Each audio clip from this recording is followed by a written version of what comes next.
In this makeup tutorial, we're going to go and do plague makeup. This is pretty much what the bubonic plague looked like, just emphasized a little bit more.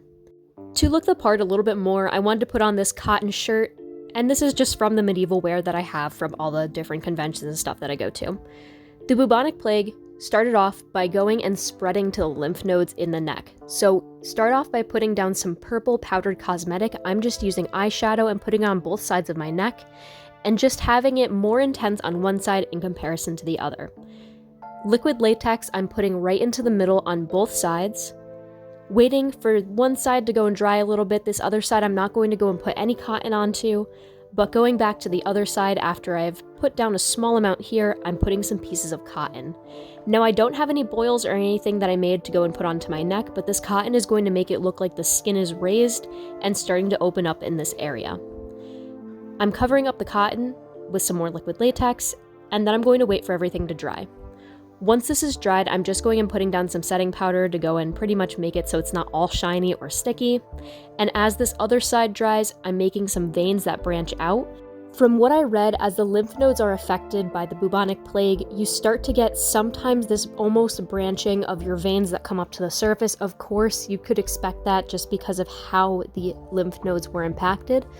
So I'm going and putting some of these veins down on both sides and branching them out just to make it look a little bit more intense on both sides.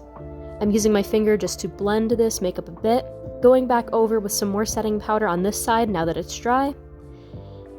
And from here, I'm going and just making sure that it definitely is fully and totally dry, has the texture that I want,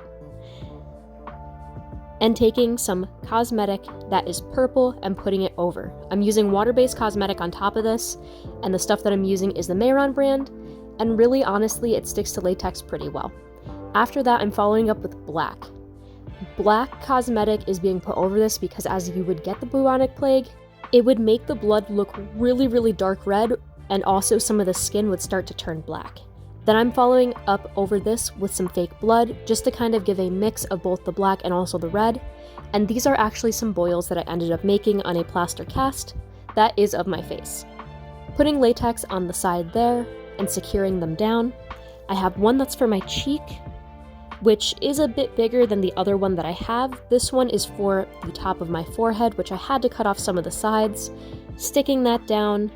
And then at the edges, I'm using a Q-tip to go and fully and totally secure this. You can go and purchase similar online, or you can go and make them with just some cotton balls, cotton swabs, and also some liquid latex.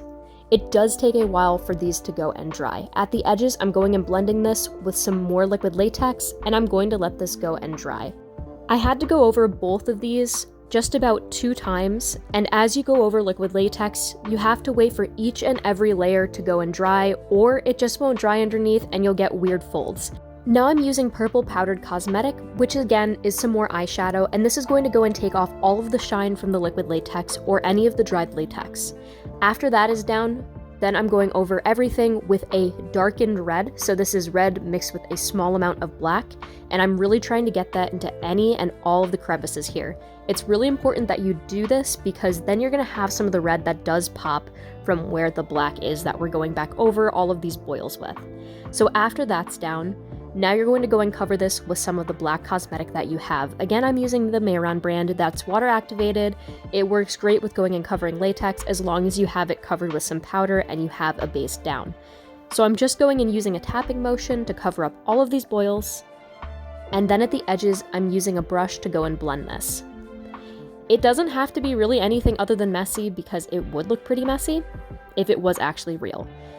Now you would have areas where you'd have blood that would be dried, usually on the nose, the mouth, and sometimes in the inner portion of the eyes. So I'm putting down a black base that is going to make this look a little bit more intense, along with also a bit more real as to what the bubonic plague could possibly cause. So I'm really making sure I blend this over my eyebrows and get a very small amount of this very light black cosmetic everywhere. And this again is more eyeshadow that I used. Over my eyes, I'm putting red down, and it's a subtle subdued red that is mixed with brown. And then I'm putting down some cosmetic to really accentuate my cheekbones, going back over all of the boils with some more red cosmetic just to make them really pop in the center and also take away some of that black there to make it look like there's fresh blood. and then going over some of my skin, mainly just the cheek areas, with a bit of yellow cosmetic. If you were to have the bubonic plague, you start to possibly get a bit jaundiced as some of your organs, of course, shut down.